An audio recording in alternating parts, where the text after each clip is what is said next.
Assalamualaikum warahmatullahi wabarakatuh. Selamat sore pemirsa. Senang sekali saya Tini Julia Taufani kembali menemui Anda di acara Ayo Sehat dengan Sehat Hidup Lebih Bahagia.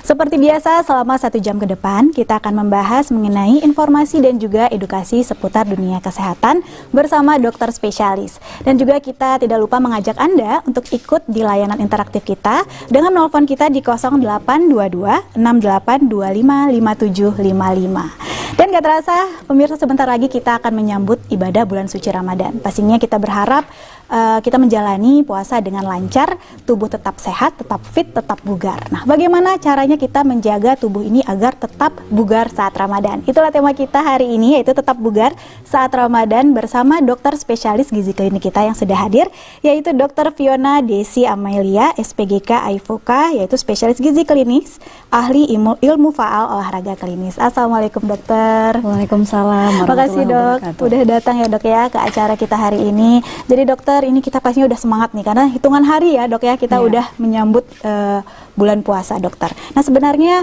dari segi gizi dokter ya, manfaat puasa ini boleh dokter jelaskan gitu, pastinya kita pengen tahu dok karena kita menjalaninya selama sebulan penuh. Nah gimana dokter? Terima kasih Teni sudah diundang hari ini. Jadi manfaat puasa ditinjau dari gizi klinik itu ada kalau dibagi menjadi 5 besar ya. Yang pertama apa? Yang pertama membantu menurunkan berat badan. Tentu saja ya, karena banyak diet-diet di luar sana menggunakan puasa sebagai alat untuk menurunkan berat badan. Bagaimana bisa terjadi hal ini ya? Begitu kita berpuasa, energi yang kita makan akan diolah menjadi gula. Ya kan, menjadi bahan bakar di dalam tubuh. Nah semakin ke belakang nih, semakin jamnya mundur ke belakang, misalnya setelah imsak kita makan, kemudian jam 8 pagi kita akan mengolah energi yang tadi yang sudah kita makan pada saat imsak.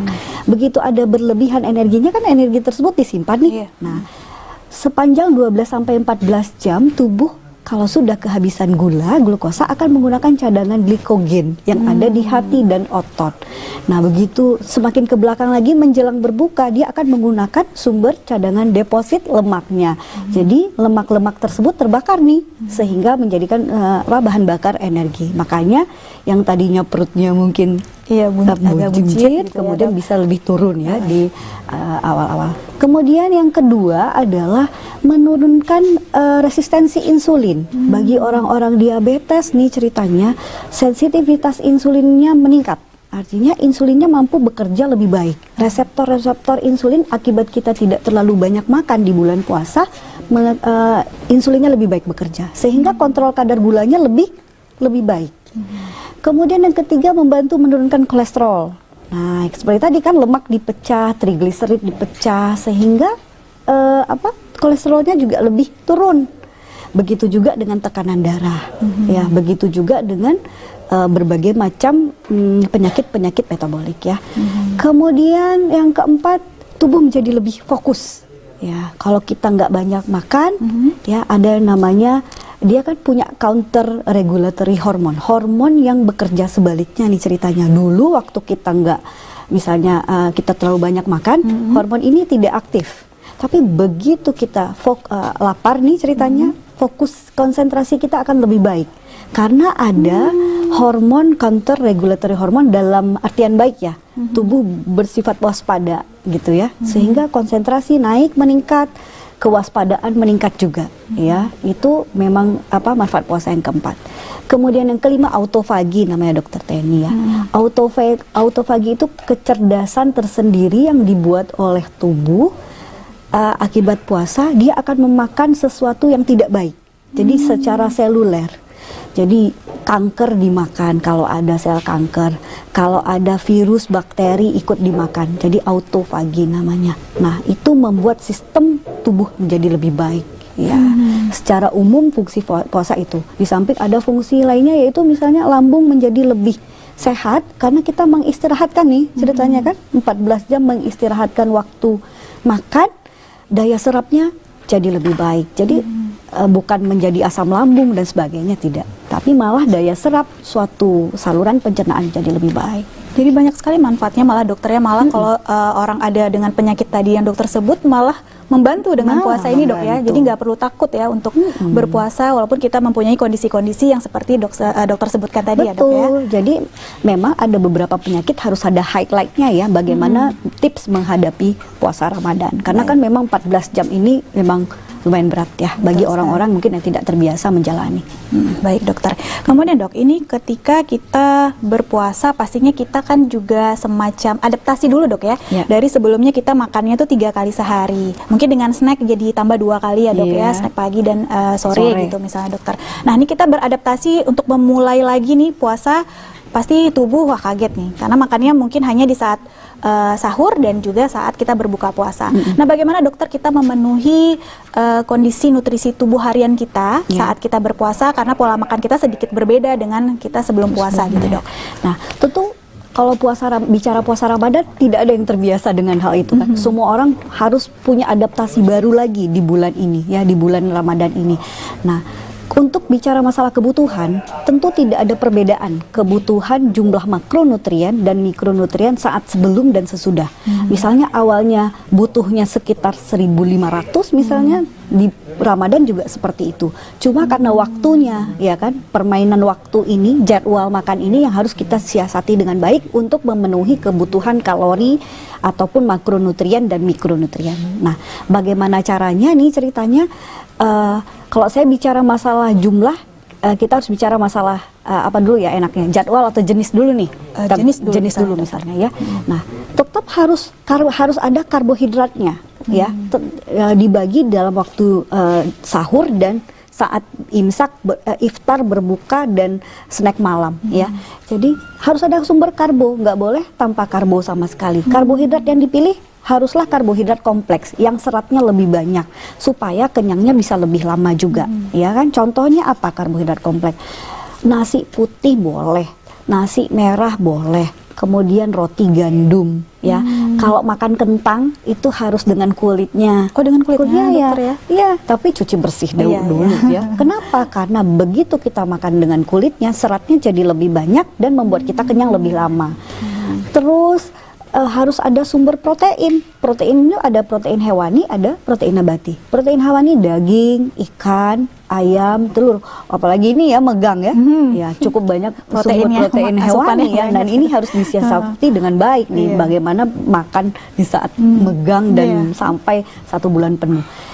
Protein nabati, tahu, tempe, kacang-kacangan. Nah, apalagi kemudian mikronutrien, lemak, sumber lemak kan nggak harus dari minyak, bisa alpukat, ya kan, pilihlah sumber lemak yang baik, bisa minyak zaitun, boleh ya, kemudian bisa minyak biasa juga oke, asal tidak digoreng berkali-kali, jangan sampai menghitam gitu, sampai semakin hitam semakin oke untuk menggoreng, jangan ya. Berarti jangan takut sebenarnya sama minyak sayur ya dok ya, nggak ada masalah ya, kadang-kadang minyak orang biasa yang dipergunakan gitu. Asal jangan digunakan berkali-kali dan tentu saja jumlahnya tidak boleh melebihi jumlah harian ya, tidak lagi mandi minyak gitu. Nah, kalau tadi itu jadwal ya, itu jenis dokter ya. Kalau jadwal gimana dokter? Nah, untuk jadwal ya kan kita membagi berdasarkan sahur dan berbuka. Nah, mulai dari mana dulu nih? Mulai dari sahur ya. Mulai dari sahur 40% dari kebutuhan harian. Jadi jangan biarkan tubuh men-skip waktu sahur ini. Kenapa? Karena walaupun seorang pasien atau seseorang ini tidak menderita penyakit diabetes misalnya, tetap harus supaya bisa nyampe nih kebutuhan harian kita. Jadi 40% mencakup sumber karbohidrat, kemudian sumber protein tadi, kemudian sumber lemak yang bagus, dan satu lagi jangan lupakan buah dan sayur. Caranya bagaimana? Kalau kita makan jam 4 nih, ceritanya jam 4 pagi, lengkap nih. Harus ada sumber yang lengkap. Kalau orangnya kurus ataupun normal, pakai piringku yang setengahnya sayur, ya kan? 2/3-nya adalah nasi, 1/3-nya lauk. Jadi kalau ada piringku. Tapi kalau yang orang obes, nasinya bisa lebih sedikit. Gitu. Orang yang gemuk nasinya bisa lebih sedikit dibandingkan dengan lauk. Nah, jangan lupakan buah. Jangan lupakan buah. Kenapa? Karena terbukti nih orang yang lemas saat Ramadan ya, satu ya, kalau ya berdasarkan pengalaman, kurang tidur, kurang minum, kurang asupan vitamin dan mineral, kurang protein dan kurang gerak. Nah, ya, jadi jangan lupakan sayur, jangan lupakan buah. Apalagi ini konsumsi orang Aceh sangat rendah sekali untuk buah ya. Untuk buah sangat. Sayur dan buah bukan tidak bisa saling menggantikan. Nah, ya karena punya sifat yang berbeda. Jadi buah-buahan, ya kalau orangnya tidak ada diabetes silahkan pilih buah apapun. Tapi kalau orangnya diabetes itu hindari buah-buah yang indeks glikemik atau kecepatan pengubahan gulanya itu tinggi. Jadi yang bolehnya yang paling aman tuh apa? Apel, pir, jambu, ya langsat enggak ya? Dan hindari buah-buah yang kecil-kecil, yang manis, super manis, gitu, rambutan, duku, langsat. Kenapa? Karena gulanya terlalu banyak. Kalau kayak pisang, durian juga gitu ya dok? Iya, durian apalagi ya. Tinggi sekali. Tapi kayaknya nggak ada ya makan sahur durian. Siapa tahu ya dok ya, lagi musim gitu ya. Jadi dokter itu tadi untuk sedikit tadi menyenggol, jangan skip sahur. Jangan gitu, skip dokter, sahur. Ya. Karena memang kadang dari kita tuh males bangun gitu dokter ya, jadinya melewatkan sahur, nggak apa-apa sekalian diet gitu. Jadi nanti aja waktu kita berbuka. Nah sebenarnya bahayanya apa ya dok ya kalau kita melewatkan sahur ini untuk keberlangsungan kita puasa selama sampai kita berbuka gitu dokter. Kalau kita melewatkan sahur, satu yang pertama kebutuhan harian kita pasti tidak akan tercapai. Karena tidak mungkin orang bisa makan secara untuk mencukupi misal 1.700 kilokalori tadi di waktu berbuka. Ya, paling dia cuma bisa setengahnya pada saat itu. Ya, tidak mampu mencukupi kebutuhan. Yang kedua, bisa jadi ya kan begitu terlalu lama makan juga akan memicu sesuatu yang tidak baik. Terlalu lama jendela dia puasanya ya. Waktu yang terakhir makan mungkin jam 10 malam, nanti ketemu lagi makan di buka puasa ya. Untuk urusan berat, tidak makan 2 hari pasti turun. Pasti turun. Orang-orang yang skip sahur pasti turun beratnya. Tapi 3 hari kemudian ototnya kurang ya kan. Nah, protein kan pembentuk otot, tidak mampu mencukupi kebutuhan masing-masing zat gizi yang diperlukan tubuh. Atau bisa jadi lemas ya. Untuk 2 minggu pertama pasti turun berat kita karena men-skip tadi. Tapi percayalah, metabolisme kita akan semakin rendah di minggu ketiga dan di minggu keempat. Sehingga pada saat lebaran nanti makan lontong sayur aja 1 porsi, pasti berat kita bisa naik 2 kilo. Nah gitu dok ya. Berarti jadi malah karena saking kita mau jaganya, justru waktu kita akhirnya sudah agak longgar makan, malah langsung naik gitu ya dok ya. Karena untuk urusan menurunkan berat, bukan hanya urusan jumlah makan, jenis makanan juga harus diperhatikan ya. Bukan berarti harus semakin sedikit yang kita makan pasti banyak yang turun berat. Tubuh tidak sesimpel itu. Gitu dok ya. Jadi kita tetap harus makan sahur ya dok ya. Ngantuk-ngantuk nggak apa-apa deh ya. Yang penting untuk mencukupi kebutuhan kita tadi ya dok. Nah gimana dokter supaya kita sahurnya nih dok, makanannya apa pilihan yang tepat supaya kita tuh tetap merasa lebih lama kenyangnya gitu dokter. Nah nggak ada orang terbiasa sahur. Kalau ada seseorang bilang nih, saya nggak biasa sahur. Ya karena siapa juga yang biasa sahur, ya kan? Semua Ramadan juga orang pasti akan tidak biasa gitu ya. Jadi memang harus belajar. Pada saat ini ceritanya nih, pada saat kita buka mata untuk sahur, nah cara pemilihannya adalah coba minum dulu nih. Jadi jangan lupa 3 gelas saat sahur cairan, minum dulu pada saat mau sahur.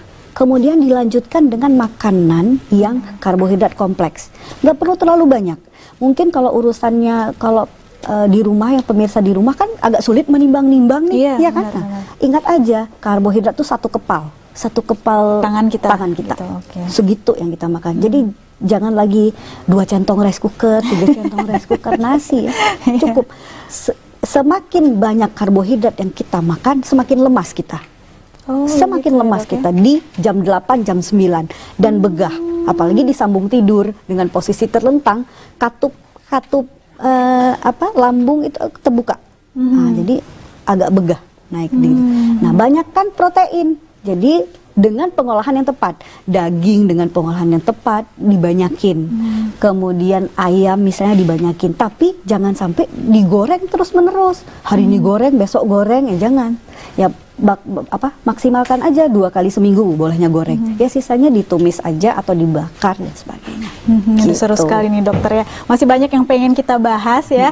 Tapi kami ingatkan lagi pemirsa untuk bisa nanya-nanya langsung ke Dokter Fiona dengan menelpon kita di 0822 6825 5755. Dan kita akan kembali lagi pastinya dengan jawaban-jawaban yang lebih seru, pembahasan yang lebih menarik. Jangan kemana-mana, tetap di Ayo Sehat.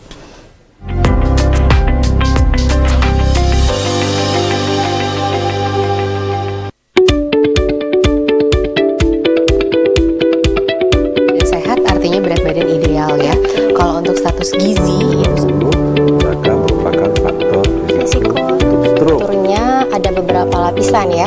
Jadi ketika kita bilang diet itu menurunkan berat badan, tidak. Jadi kita akan mengatur pola makan semua orang. ini diperlukan dalam sistem pencernaan.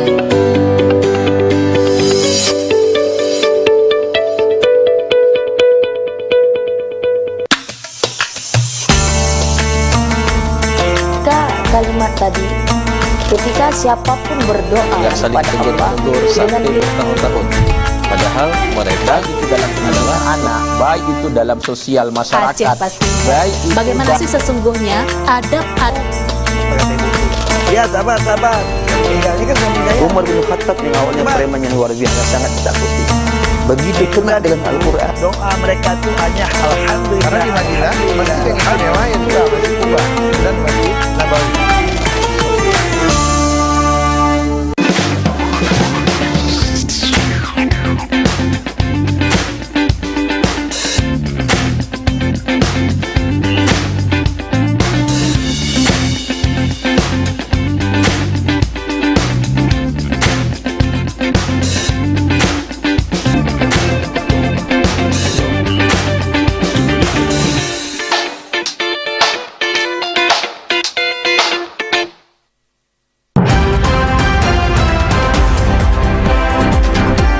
Berbagai peristiwa penting terjadi di Provinsi Aceh sepanjang harinya, menghadirkan berita dan juga fakta. Sebagai jendela informasi, menyoroti berbagai kekayaan dan keindahan Aceh dan mengolahnya menjadi konten yang membangun.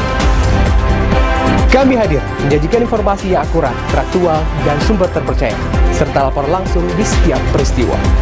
Saksikan Aceh Hari Ini setiap hari pukul 17 waktu Indonesia Barat hanya di TVRI Aceh, media pemersatu bangsa.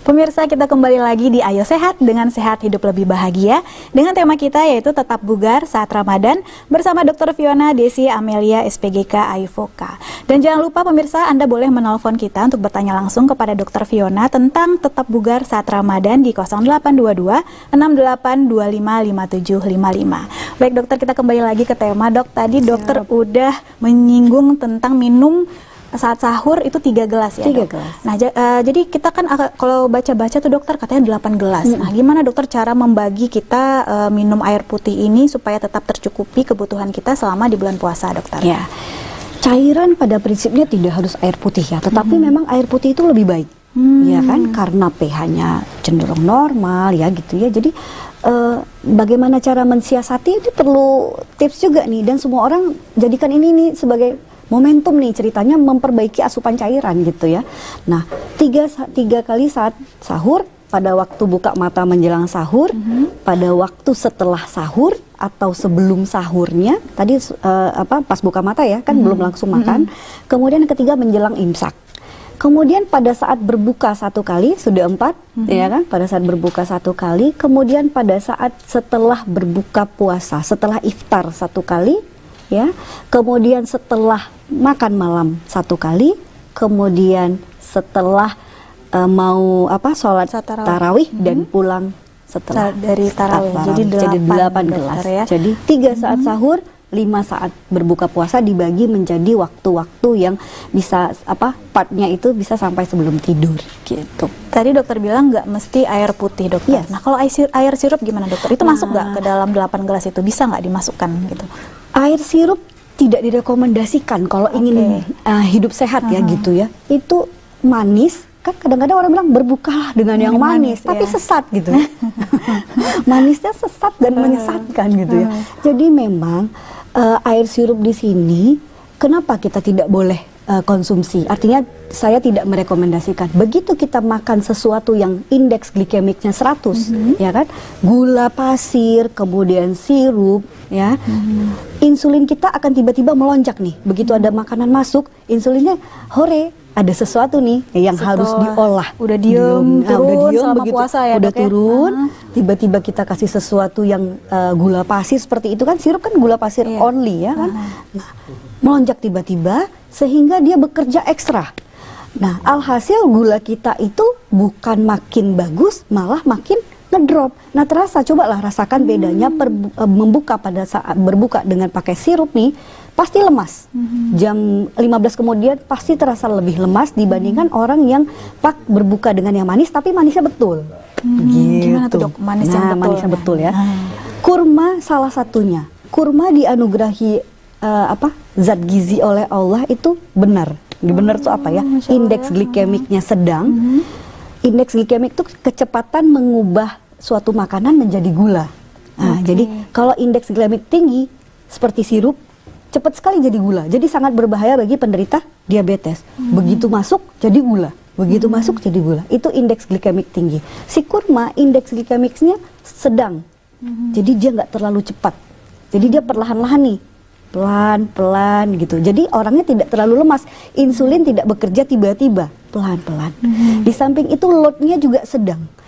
Load itu artinya kadar gulanya, ya, nggak terlalu besar. Indeks glikemik tadi ya, Dok? Iya, beda. Kalau beban glikemik, kalau indeks glikemik kecepatan, kalau beban glikemik jumlahnya. Nah, si kurma ini jumlahnya sedang. Artinya dia mampu mencukupi kebutuhannya. Sedang, tidak terlalu besar dan tidak terlalu kecil. Jadi dia betul. Tapi ingat, kalau kita sebut kurma 3 butir, jangan kurma mejol. Itu gede-gede, 3 butir ya sama aja ya, kurma yang standar bentuknya ya. Yang kurma, medium lah ya, Dok. Yang medium, itu 3. Kalau orangnya mungkin lebih besar, bisa sampai 5 butir gitu ya. Nah, jadi teknisnya kalau berbuka nih aku sebutin tipsnya nih, pemirsa kalau mau hidup sehat lebih baik, momentum nih ceritanya ya kan. Kurma 3 butir, hindari dulu nih kue-kue takjil, itu ada tipsnya nanti. Ditambah buah potong, jangan di jus. Atau kalau jangan di jus ini ya. Tapi kalau dia nggak diabetes bolehlah, ya kan. Kalau penderitanya kurma ditambah buah ditambah air putih, ya gitu ya. Buah terserah deh, buah apa aja nggak apa-apa. Jadi bukan cendol-cendolan, Dokter? Bukan, itu nanti kita balik. Kita balik ya. Ini maunya kan ceritanya mau hidup sehat ya. Juga tentang cairan, Dokter. Apakah buah-buahan yang mengandung banyak air gitu, Dokter, bisa menggantikan cairan yang harus kita minum 8 gelas itu? Bisa. Dokter, bisa. Jadi cairan di sini air putih, segala macam minuman yang kita makan, serat sayur dan buah yang banyak mengandung air bisa dianggap sebagai cairan yang masuk ke dalam tubuh kita. Jadi kalau berat badannya itu, cairan itu ada hitungannya. Jadi kalau misal berat badannya itu 50, jadi usianya itu berkisar di 30 sampai 50, berarti kebutuhan cairannya berkisar di 50 dikali 35. Jadi berkisar di 1750 sampai 2000. Tapi kalau berat badannya usianya lebih tua, cairannya bisa lebih sedikit gitu. Jadi rata-rata benar orang Indonesia tuh 2 liter sampai 2,5 liter. Tapi patokannya ingat adalah urin. Ya, begitu urin kita pekat, ya, ini situasinya bukan orang dengan penyakit ya, general, boleh minum lebih banyak. Tandanya kita tidak terhidrasi dengan baik gitu. Berarti kalau urinnya bening berarti alhamdulillah aman itu, Dokter, ya. Tercukupi ternyata kebutuhan cairannya ya. Jangan pula udah bening, aduh masih sisa 2 gelas lagi nih, harus minum terus sampai kembung dan terpipis-pipis ya, jangan juga ya. Benar-benar. Jadi Dokter tadi kan juga udah menyinggung tentang membahas tentang yang membuat orang biasanya lemas saat berpuasa, kurang cairan, kurang tidur, kurang olahraga, Dokter. Nah, kita sekarang mau bahas tentang kurang olahraga sama kurang tidurnya ini, Dokter. Nah, kalau olahraga sendiri, Dokter, apa olahraga yang Dokter sarankan gitu ya, yang tepat untuk kita di saat berpuasa, mungkin punya waktu yang tepatnya itu kapan, dan juga durasi yang baik itu saat kita berpuasa, supaya nggak ujung-ujungnya kita malah jadi terlalu lelah, jadi malah haus, malah jadi pengen buka puasa gitu, dokter. Ada orang-orang sering tanya nih, dok, kan puasa nih, olahraga skip dong. Nah, jangan ya. Olahraga di sini tujuannya adalah tetap untuk mempertahankan metabolisme kita cepat. Sehingga pada saat lebaran kita makannya macam-macam, kita nggak naik. Ya. Kalau kita nggak olahraga, nih ceritanya nih, orangnya udah olahraga dan rajin. Pada saat Ramadan dia nggak olahraga, nanti cepat naik juga beratnya. Udah turun sekian kilo, naik juga karena satu hal, tidak mempercepat metabolisme. Percepat metabolisme dengan apa? Dengan olahraga. Kapan waktu terbaik? Jam 15.00 atau jam 3 siang sampai jam ngabuburit itu jam 18. Kenapa di jam tersebut? Itu sudah pada saat cadangan lemak sudah dibakar oleh tubuh, kita masuk di situ untuk mengoptimalkan penggunaan lemaknya lebih banyak. Ya gitu ya. Jam 3 di itu jam tadi 3 ya, sampai dokter, jam 6 sore. Pilih aja. Nggak perlu terlalu berat ya. Nggak suruh lari, jangan. Ya udah, senam ringan, jalan 30 menit ya. Jadi bugar itu lebih didapat pada saat kita mampu mengatur pola makan dan olahraga lebih baik. Juga. Berarti nggak mesti berkeringat ya, dok? Yang penting kita bergerak. Gitu, yang penting bergerak, tidak mesti harus intensitas berat, gitu ya. Oke dokter, ini sekarang ke waktu tidur. Pastinya kita berkurang ini ya selama bulan puasa ini, ya baiknya kita bangunnya telat, bangunnya agak cepet gitu ya. Jadinya agak terganggu jadwal tidur kita, dokter. Beda lah sama hari-hari sebelum puasa. Nah, bagaimana dokter supaya kita menjaga waktu tidur kita supaya kita seperti di tema nih tetap bugar saat Ramadan, dok? Nah, banyak alasan orang tidak tidur ya pada saat Ramadan. Bisa untuk ibadah, sebagian lagi untuk hal yang di luar itu. Gitu, misalnya kan kesempatan apalah, main game lah dan sebagainya ya kan. Nah, kalau kita kurang tidur secara kualitas dan kuantitas tentu mempengaruhi kebugaran kita. Nah, waktu tidur terbaik, kualitas tidur terbaik adalah 4 jam itu sudah memenuhi, 4 sampai 5 jam tapi di tempat tidur terbaik ya kan, di istilahnya di jadwal tidur yang paling baik itu sudah mencukupi. Jadi jadwal tidur terbaik itu di jam 11 malam sampai jam 3. Kalau itu sudah dapat, udah selesai gitu. Tapi kalaupun bagi orang-orang yang shift malam nih ceritanya, lagi Ramadan kan seperti dokter, perawat kan tetap bertugas ya. Nah itu harus dicukupi di siang hari tidurnya. Tapi ya tidak perlu harus sampai mentang-mentang tidur adalah ibadah dari pagi sampai maghrib. Sampai tunggu ini aja ya, bunyi aja baru buka, baru bangun ya. Iya, dicukupi saja. Tapi satu pesan nih ceritanya, pada saat kita setelah imsak, itu rata-rata kan orang pada tidur ya. Yang membuat katup itu terbuka, katup antara kerongkongan menuju ke lambung ada katup. Itu kalau kita tidurnya terlentang, kebuka.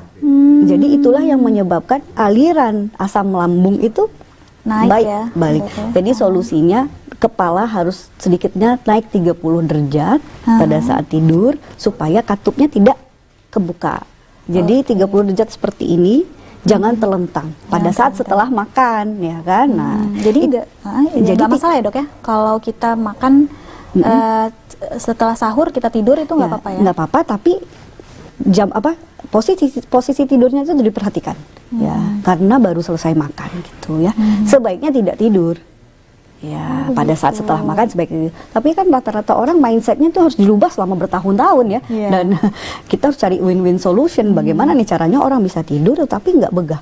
Jadi rasakan nanti perbedaannya kalau tidur posisi 30 derajat ya ini, katupnya tidak akan terbuka. Sehingga pada saat jam 8 pagi berkantor, itu tidak ada aliran lambung, aliran cairan yang dari lambung balik ke atas.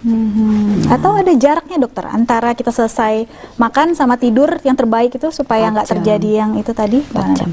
4 jam ya? Sebaiknya tidak tidur selama masih ada makanan di dalam perut. Ya kan, waktu pengosongan lambung tuh 4 jam. 3 sampai 4 jam. Itu baru makanan yang tadi disimpan di dalam lambung keluar. Menuju ke usus. Kalau tadi yang dokter juga cerita kalau keluar semacam cairan atau asam lambung lah dok ya ke atas kan, itu biasanya juga orang cepat begang, ngerasa gitu dokter. Ada nggak makanan-makanan tertentu saat berbuka atau sahur yang kita hindari supaya nggak terjadi penumpukan gas gitu dokter di dalam perut kita? Nah, terlalu banyak lemak bisa memicu GERD. Kemudian secara logika asam lambung membaik nih selama puasa. Kenapa? Karena tadi usus kita detox kan, kita istirahatkan dia selama 14 jam. Kemudian daya serapnya lebih baik pada saat itu karena ada mekanisme seluler tadi. Kemudian yang nggak boleh itu biasanya kalau makannya terlalu asam, terlalu banyak lemak, terlalu pedas, dan makan makanan yang banyak mengandung gas. Ya.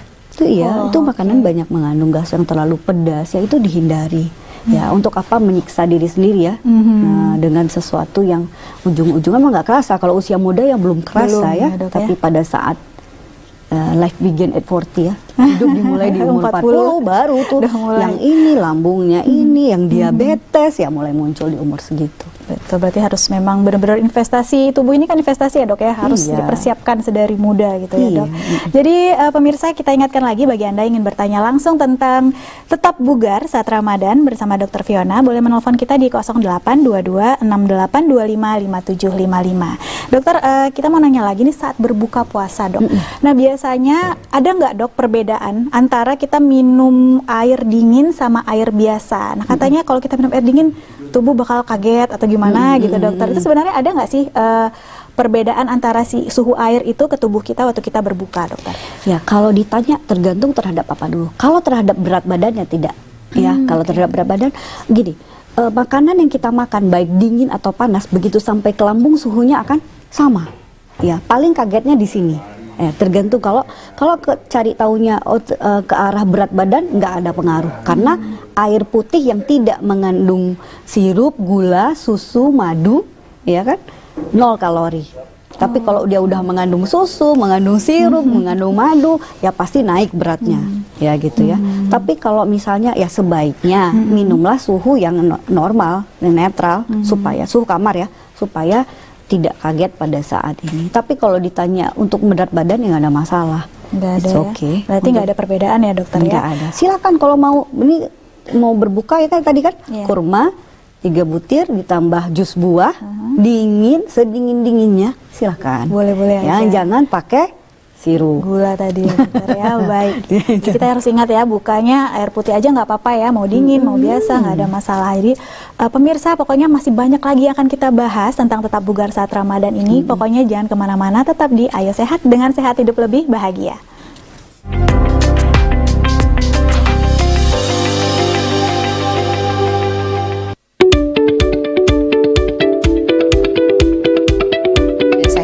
Berat badan ideal ya. Kalau untuk status gizi maka merupakan faktor risiko stroke. turunnya ada beberapa lapisan ya. Jadi ketika kita bilang Diet itu menurunkan berat badan, tidak. Jadi kita akan mengatur pola makan semua orang. ini diperlukan dalam sistem pencernaan.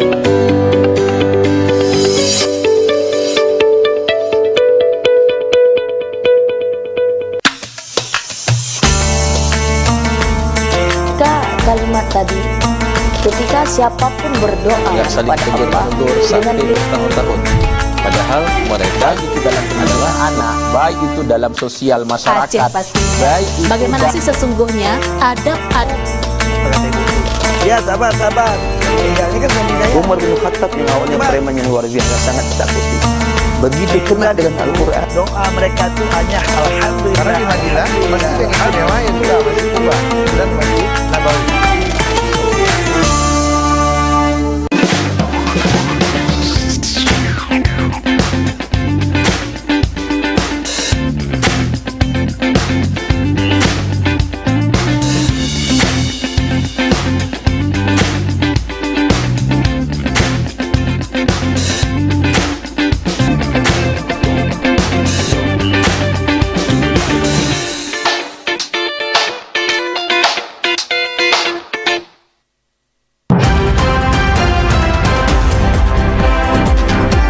Berbagai peristiwa penting terjadi di Provinsi Aceh sepanjang harinya, menghadirkan berita dan juga fakta.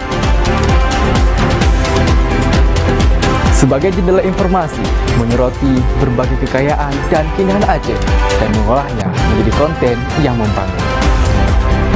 Kami hadir menyajikan informasi yang akurat, faktual, dan sumber terpercaya, serta lapor langsung di setiap peristiwa. Saksikan Aceh Hari Ini setiap hari pukul 17 waktu Indonesia Barat hanya di TVRI Aceh, media pemersatu bangsa.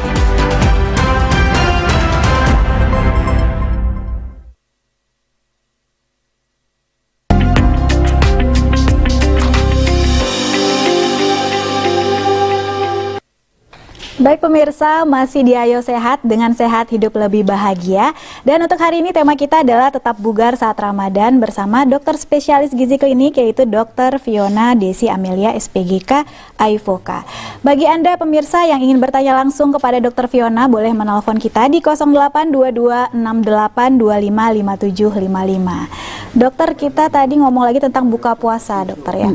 Nah ini sebenarnya apa, kalau kita boleh mengurut ya dok, apa yang makanan pertama yang baik kita konsumsi? Tadi juga dokter ada bilang takjil itu ada tempat tersendiri gitu saat berbuka. Itu baiknya kapan nih kita letakkan takjil itu, apa awal atau akhir, itu gimana dokter? Ya. Jadi pertama kali ini sirine berbuka nih langsung tadi kan air putih, kurma sama jus buah tadi ya, atau salah satunya jus buah atau mau minum air putih dulu yang mana terserah ya kan. Kemudian sholat maghrib. Sholat maghrib, baru kita harus makan makanan yang lengkap. Ada nasi, ada protein hewani, ada protein nabati, ada sayur, ya. Terus boleh ditutup dengan buah. Nah, setelah itu takjil letaknya di mana nih? Yang kolak lah, es teler lah, ya kan manusiawi ya. Ya di mana-mana juga orang makannya itu, di suatu budaya stereotip budaya sendiri pasti makannya itu, ya gitu.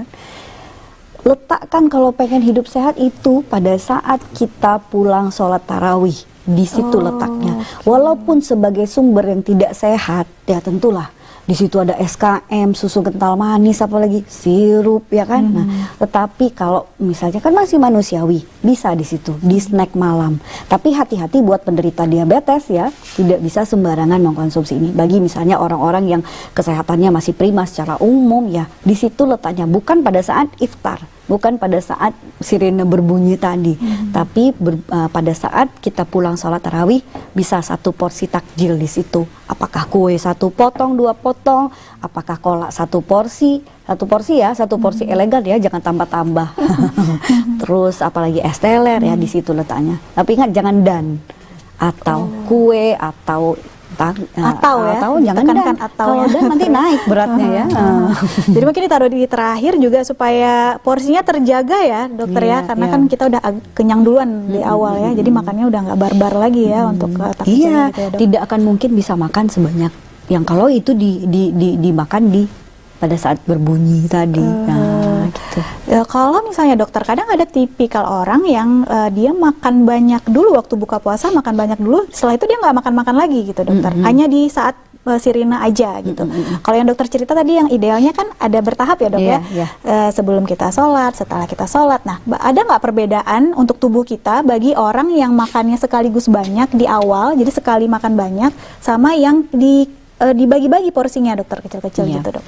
Nah, makan adalah proses belajar, ya kan?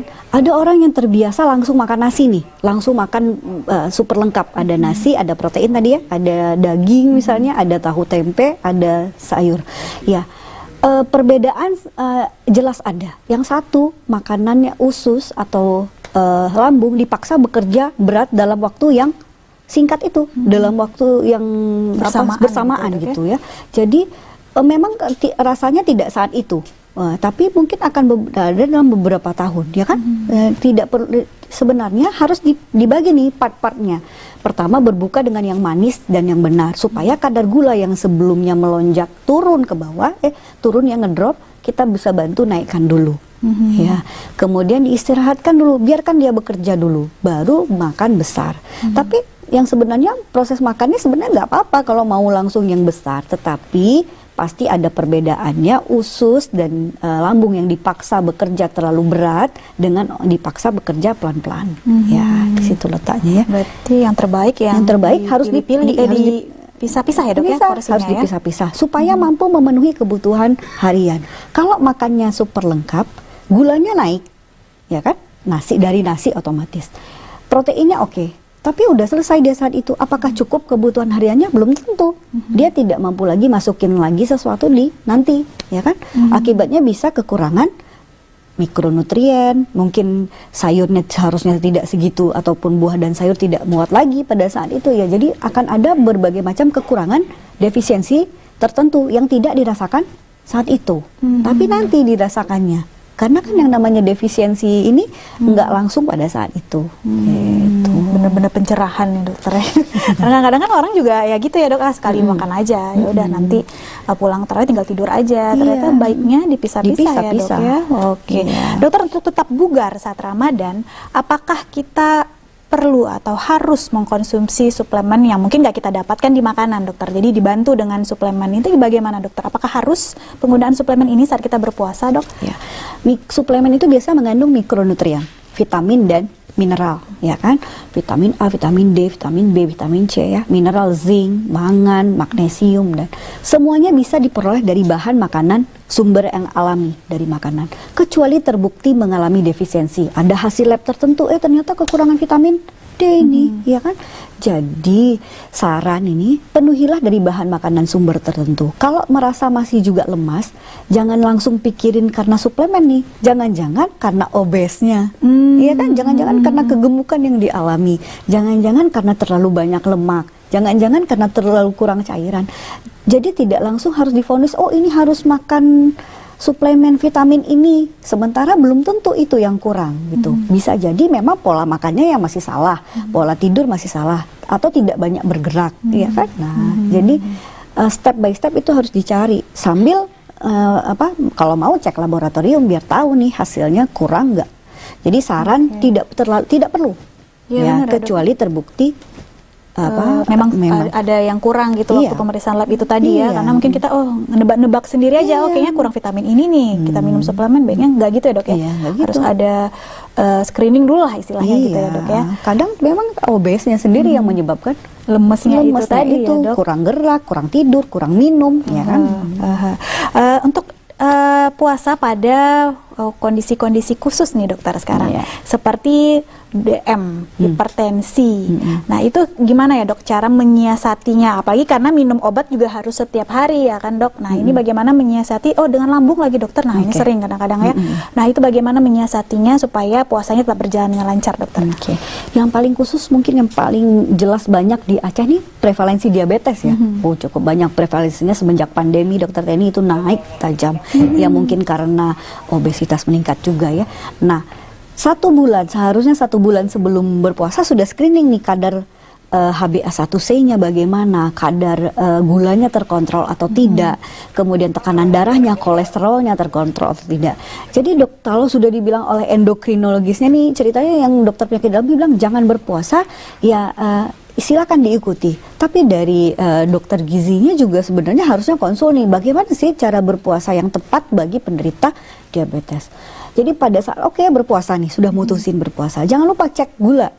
Kalau sudah ada tanda-tanda hipoglikemi seperti kurang gula, ya kan, tiba-tiba di bawah 60 atau di atas 300, segera batalkan puasanya. Berarti tetap konsultasikan dulu ya ke dokter Anda begitu ya.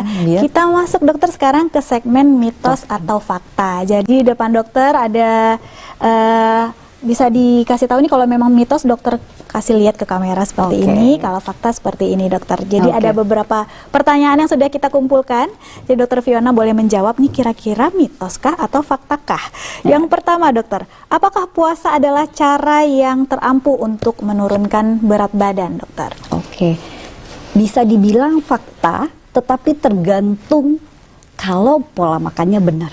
Kalau pola makannya benar, puasa adalah metode terampuh untuk menurunkan berat. Tapi kalau pola makannya salah, bisa-bisa naik lagi beratnya. Jadi fakta asal pola makannya betul. Gitu. Pertanyaan selanjutnya dokter, apakah puasa itu akan memperparah pasien MAH gitu dokter? Mitos. Ya. Kenapa ya? Karena Kalau orang awam kan bilangnya asam lambung ya. Iya. Kan? Asam lambung atau GERD. Kalau kita bilang ngomongnya GERD. GERD itu mengalirnya kembali asam lambung ke atas atau perutnya perih ya kan. Kalau asam lambung gastritis perih. Nah, malah puasa ini dia ada autofagi nih ceritanya. Kemudian ada punya kecerdasan sendiri supaya flora-flora ususnya ini normal. Sehingga flora usus, flora lambung itu semua normal. Jadi daya serapnya lebih maksimal nih sebenarnya. Jadi si GERD ini malah sembuh.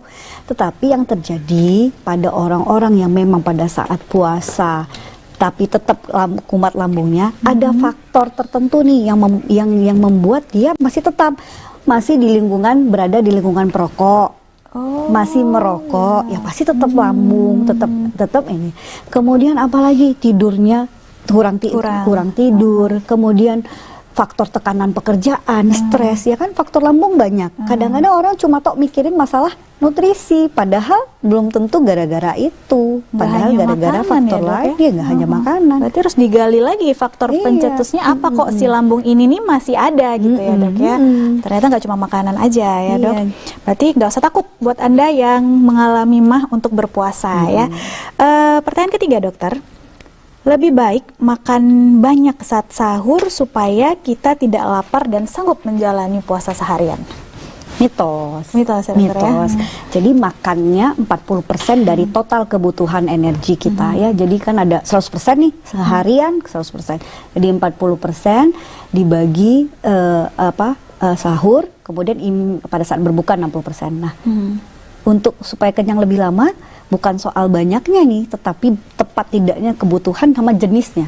Nah, kalau makannya karbohidrat simplek seperti tadi aja kue, apalagi ada orang makan kue saat sahur nggak ya? Cake, aja sisa yang semalam masih dimakan, pasti dia akan merasa lemas gitu ya. Jadi pemilihan jenis makanan saat sahur. Jadi karbohidrat kompleks ya, kemudian protein hewani, proteinnya dibesarin, tapi ingat dengan pengolahan yang tepat. Jangan setiap hari digoreng. Si rebus digoreng setiap hari, bukan turun beratnya. Si rebusnya dagingnya oke, tapi lemaknya yang ikut banyak gara-gara kita goreng setiap hari. Ya. Pokoknya goreng itu bukan harus kita takuti atau harus kita hindari, boleh saja dokternya dalam istilahnya jumlah yang tepat gitu dokter ya. Kalau saya bilang bisa 3 kali maksimal per minggu digoreng. Boleh. Ya sisanya ditumis. Ya kan banyak kan olahan ditumis boleh, kemudian dibakar boleh. Kalau ikan lebih banyak ya, olahan Aceh sebenarnya juga nggak banyak juga. Ada juga yang nggak pakai minyak kan, asam keung nggak pakai minyak, bisa. Cuma tadi, apalagi zaman dulu ya, si rebus tuh gede-gede, ya udah sampai sebulan. Ya. Ini porsinya gede-gede ya dokter. Sesuai dengan prevalensi penyakit orang Aceh yang diabetes, kolesterol, stroke ya. Cukup banyak. Pertanyaan selanjutnya dokter. Apakah ibu hamil dan menyusui disarankan untuk tidak berpuasa, dokter? Itu mitos atau fakta, dok? Mitos. Tergantung kondisinya ya, tergantung kondisinya. Kalau dia merasa, maksudnya gini, kalau dia tahu jumlah kebutuhannya seperti apa, makannya seperti apa, nggak apa-apa berpuasa, apalagi ya. Cuma kadang-kadang pada saat trimester pertama yang itu awal mual, muntah, ditakutkan kekurangan, kan lagi proses organogenesis tuh, lagi proses pembentukan organ mata bayinya ya, organ segala macam jenis organ. Nah, kalau berada dalam kondisi hiperemesis ataupun muntah terlalu banyak, ya jangan berpuasa dulu, ya gitu ya. Kalau ibu menyusui, sepanjang dia mampu memenuhi kebutuhannya, sudah dihitung nih, kebutuhannya ternyata sekitar 2.000, dia mampu memenuhi kebutuhannya di sahur sekitar 40%, kemudian di berbuka 60%, dia mampu memenuhi kebutuhan harian ibu menyusui, dia boleh berpuasa. Tapi kalau nggak mampu ya jangan. Berarti juga boleh nggak misalnya dokter, kadang-kadang orang usahanya dulu misalnya ibu hamil menyusui itu selang-seling dulu dokter untuk melihat adaptasi dulu gitu, boleh aja ya. Berarti nggak apa-apa ya dok ya? Nggak apa-apa asal dengan kondisi yang sudah diketahui oleh si ibunya seperti apa. Tapi jangan pakai baca-baca di Google ya, konsultasi ke dokternya. Karena ngitung-ngitung kalori juga ya dokter ya, karena pasti, kan pasti berbeda ya dengan kondisi ibu menyusui, ibu hamil sama yang dalam kondisi nggak menyusui dan tidak hamil, itu berbeda kebutuhan kalorinya dok. Jenis makanan mungkin bisa mirip ya, ya kan jenis makanan seperti yang saya sebutkan tadi. Tapi jumlah personalize, jumlah nggak bisa sama antara si A dengan si B dengan si C, nggak bisa sama. Kondisinya yang satu hamil, yang satu menyusui, yang satu diabetes, yang satu kurus sekali, yang satu gemuk sekali, ya jumlahnya pasti berbeda, nggak bisa sama. Oke dokter. Yang mitos yang terakhir dokter, mengurangi santan dapat membantu melancarkan ibadah puasanya, gitu dokter. Ya, jadi gini, nabati, santan itu dari nabati ya, kok kan kelapa kan? Kelapa. Nabati tidak mengandung kolesterol, itu ingat dulu. Nabati tidak mengandung kolesterol. Jadi kalau misalnya ada klaim minyak tertentu nih tidak mengandung kolesterol, ya iya karena dia dari nabati pasti nggak ada kolesterolnya. Cuma ada lemak-lemak tertentu yang banyak di dalam santan, lemak jenuh misalnya dalam minyak-minyak yang dijual bebas, lemak cuma pabrik, ya itu kan tidak mengandung kolesterol, memang tidak mengandung Padahal kolesterol. memang nggak mengandung ya. Nggak mengandung kolesterol, cuma lemak jenuhnya banyak. Nah, mengurangi betul, mengurangi santan betul, tapi tidak harus dihindari sama sekali enggak. Tapi mengurangi betul akan ini. Jadi fakta dia ya. Fakta ya, berarti dokter ya. Mengurangi santan bukan tidak boleh bukan ya. tidak boleh ya. Masih boleh dokter Masih ya. boleh. 1 minggu 2 kali seminggu masih oke. Tapi gitu porsi ya. Porsi harus elegan. Oh jangan 3 kali tambah, 2 kali tambah. Jangan. Itu agak sulit ya. Lagi ini memegang dokter. Ini harus dijaga. Ini ngomong tentang megang juga nih dokter. Ini kan lagi. Iya. Bagaimana tipsnya? Gimana tipsnya dokter megang nih supaya kita makannya porsinya tuh jangan berlebihan gitu. Nasi 1 kepal. Ini tips Tetap tadi ya, nasi nasi 1 1 kepal. kepal. Ya. 1 kepal sendiri ya, jangan 1 kepal. Misalnya ibu-ibu nih 1 kepal suaminya ya, jangan. Gede kan 1 kepal, 1 kepal. Kemudian lauk hewani sekitar 4 jari. 4 jari kita. 4 jari masing-masing ya. Lauk nabati 3 jari. Ukurannya. Jadi segini kalau tahu tempe. Kalau ini 4 jari gitu ya. Kemudian sayur tetap harus supaya dia mampu menyerap yang tadi itu lemak-lemak yang di dalam pengolahan daging rendang, pengolahan dagingnya itu bisa menyerap lemak yang kita makan. Nah, jadi seperti itu ya. Terus dimakannya sesuai jadwal. Kalau makan siang ya makan siang, jangan udah makan siang nanti jam 3 sore itu lagi, jangan. Ya, ini situational condition. Jadi di Aceh cuma ada megang kan. Jadi harus diakalin dengan baik.